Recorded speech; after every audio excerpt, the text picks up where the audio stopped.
There we go. Hey, welcome to Michelle Reads the Bible. Glad you've joined me. And we are switching up the version or the translation that we are reading from for the next couple of weeks. So we are going to go with the New Revised Standard Version. And we are going to pick up our story in Nehemiah. Find my notebook here. Yes, Nehemiah 12. And if I'm not mistaken, we're going to be finishing Nehemiah today. Yes, we are. So we're going to pick up our story. Nehemiah 12, verse 27 is where we're going to start. And we're going to go through to the end of chapter 13. Now at the dedication of the wall of Jerusalem, they sought out the Levites in all their places to bring them to Jerusalem to celebrate the dedication with rejoicing, with thanksgivings and with singing, with cymbals, harps, and lyres. The companies of the singers gathered together from the circuit around Jerusalem and from the villages of the Netophatites, also from Beth Gilgal and from the region of Geba and Asmaveth. For the singers had built themselves villages around Jerusalem. And the priests and the Levites purified themselves, and they purified the people and the gates and the wall. Then I brought the leaders of Judah up to the wall and appointed 2 great companies that gave thanks and went in procession. One went to the right on the wall to the dung gate, and after them went Hoshea and half the officials of Judah, and Azariah, Ezra, Meshullam, Judah, Benjamin, Shemaiah, and Jeremiah, and some of the young priests with trumpets. Zechariah, son of Jonathan, son of Shemaiah, son of Mattaniah, son of Micaiah, son of Zechur, son of Asaph, and his kindred, Shemaiah, Azarel, Milalai, Gilalai, Mai, Nathaniel, Judah, and Hanani, with the musical instruments of David, the man of God. And the scribe Ezra went in front of them. At the fountain gate in front of them, they went straight up by the stairs of the city of David, at the ascent of the wall above the house of David, to the water gate on the east. The other company of those who gave thanks went to the left, and I followed them with half of the people on the wall, above the tower of the ovens, to the broad wall, and above the gate of Ephraim, and by the old gate, and by the fish gate, and the tower of Hananel, and the tower of the 100, to the sheep gate. And they came to a halt at the gate of the guard. So both companies of those who gave thanks stood in the house of God, and I and half of the officials with me, and the priests Eliakim, Maaseiah, Miniamin, Micaiah, Elionai, Zechariah, and Hananiah with trumpets, and Maaseiah, Shemaiah, Eleazar, Uzi, Jehohanan, Malchijah, Elam, and Ezer. And the singers sang with Jezariah as their leader. They offered great sacrifices that day and rejoiced, for God had made them rejoice with great joy. The women and children also rejoiced. The joy of Jerusalem was heard far away. On that day men were appointed over the chambers for the stores, the contributions, the first fruits, and the tithes, to gather them into the portions required by the law for the priests and for the Levites from the fields belonging to the towns. For Judah rejoiced over the priests and the Levites who ministered. They performed the service of their God and the service of purification, as did the singers and the gatekeepers, according to the command of David and his son Solomon.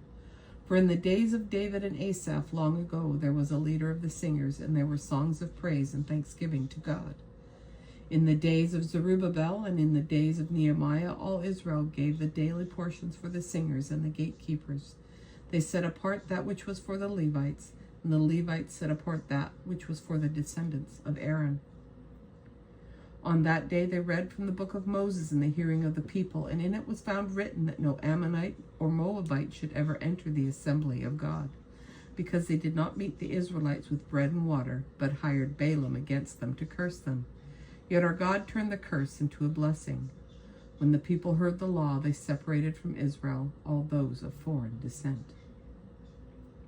Now before this, the priest Eliashib, who was appointed over the chambers of the house of our God, and who was related to Tobiah, prepared for Tobiah a large room where they had previously put the grain offering, the frankincense, the vessels, and the tithes of grain, wine, and oil, which were given by commandment to the Levite singers and gatekeepers, and for the contributions of the priests.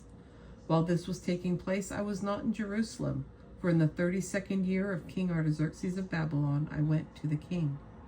After some time I asked leave of the king and returned to Jerusalem. I then discovered the wrong that Eliashib had done on behalf of Tobiah, preparing a room for him in the courts of the house of God. And I was very angry, and I threw all the household furniture of Tobiah out of the room. Then I gave orders, and they cleansed the chambers, and I brought back the vessels of the house of God with the grain offering and the frankincense. I also found out that the portions of the Levites had not been given to them, so that the Levites and the singers who had conducted the service had gone back to their fields. So I remonstrated with the officials and said, "Why is the house of God forsaken?" And I gathered them together and set them in their stations. Then all Judah brought the tithe of the grain, wine, and oil into the storehouses. And I appointed as treasurers over the storehouses the priest Shemaiah, the scribe Zadok, and Pedaiah of the Levites, and as their assistant Hanan son of Zakur, son of Mattaniah, for they were considered faithful, and their duty was to distribute to their associates. Remember me, O my God, concerning this, and do not wipe out my good deeds that I have done for the house of my God and for his service. In those days I saw in Judah people treading wine presses on the Sabbath and bringing in heaps of grain and loading them on donkeys, and also wine, grapes, figs, and all kinds of burdens which they brought into Jerusalem on the Sabbath day. And I warned them at that time against selling food. Tyrians also, who lived in the city, brought in fish and all kinds of merchandise and sold them on the Sabbath to the people of Judah and in Jerusalem. Then I remonstrated with the nobles of Judah and said to them, "What is this evil thing that you are doing, profaning the Sabbath day? Did not your ancestors act in this way, and did not our God bring all this disaster on us and on this city? Yet you bring more wrath on Israel by profaning the Sabbath." When it began to be dark at the gates of Jerusalem before the Sabbath, I commanded that the doors should be shut and gave orders that they should not be opened again until after the Sabbath. And I set some of my servants over the gates to prevent any burden from being brought in on the Sabbath day. Then the merchants and sellers of all kinds of merchandise spent the night outside Jerusalem once or twice. But I warned them, and I said to them, "Why do you spend the night in front of the wall? If you do so again, I will lay hands on you." From that time on, they did not come on the Sabbath, and I commanded the Levites that they should purify themselves and come and guard the gates, to keep the Sabbath day holy. Remember this also in my favor, O my God, and spare me according to the greatness of your steadfast love. In those days I also saw Jews who had married women of Ashdod, Ammon, and Moab, and half of their children spoke the language of Ashdod, and they could not speak the language of Judah, but spoke the language of various peoples. And I contended with them and cursed them and beat some of them and pulled out their hair, and I made them take an oath in the name of God, saying, "You shall not give your daughters to their sons, or take their daughters for your sons or for yourselves." Did not King Solomon of Israel sin on account of such women? Among the many nations there was no king like him, and he was beloved by his God, and God made him king over all Israel. Nevertheless, foreign women made even him to sin. Shall we then listen to you and do all this great evil and act treacherously against our God by marrying foreign women? And one of the sons of Jehoiada, son of the high priest Eliashib, was the son-in-law of Sanballat the Horonite, and I chased him away from me. Remember them, O my God, because they have defiled the priesthood, the covenant of the priests and the Levites. Thus I cleansed them from everything foreign, and I established the duties of the priests and Levites, each in his work. And I provided for the wood offering at appointed times and for the first fruits. Remember me, O my God, for good. All right, 1 Corinthians. We'll pick up Paul's discourse, chapter 11. And we're going to read verses 1 through 16.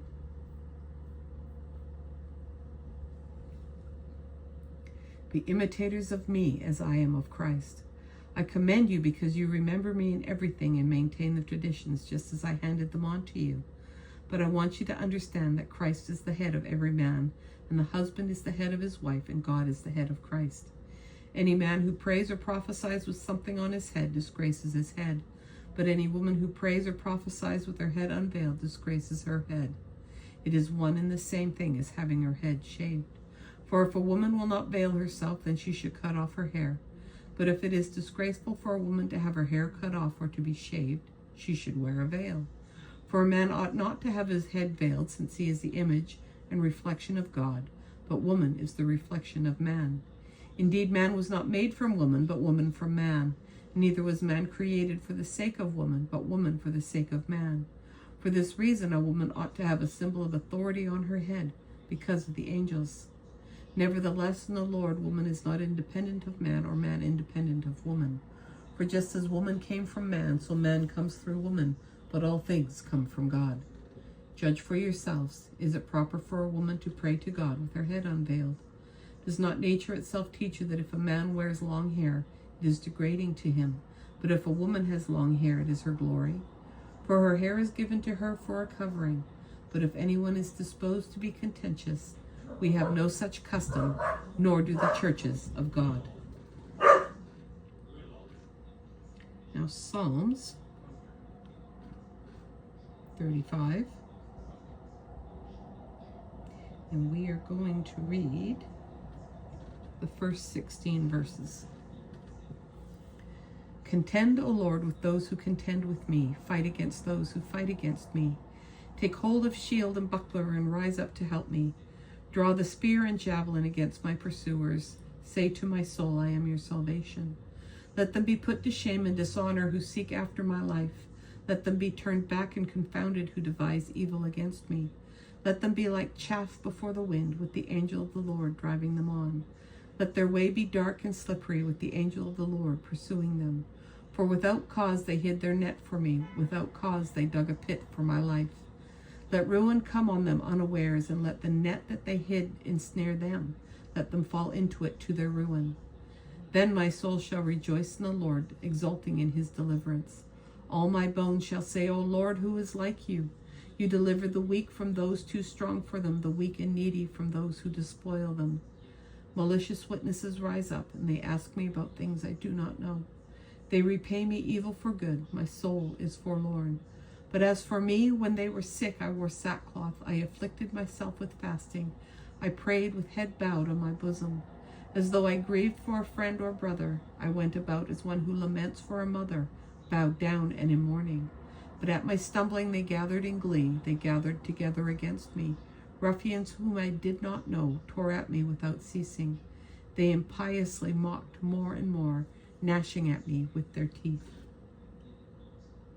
And now our proverb comes from chapter 21, verses 17 and 18. Whoever loves pleasure will suffer want. Whoever loves wine and oil will not be rich. The wicked is a ransom for the righteous, and the faithless for the upright. And that is our reading for August 17, 2025. Again, I'm so glad you joined me today. I hope you have an awesome day, and we'll catch you on the next one. Take care, and bye for now.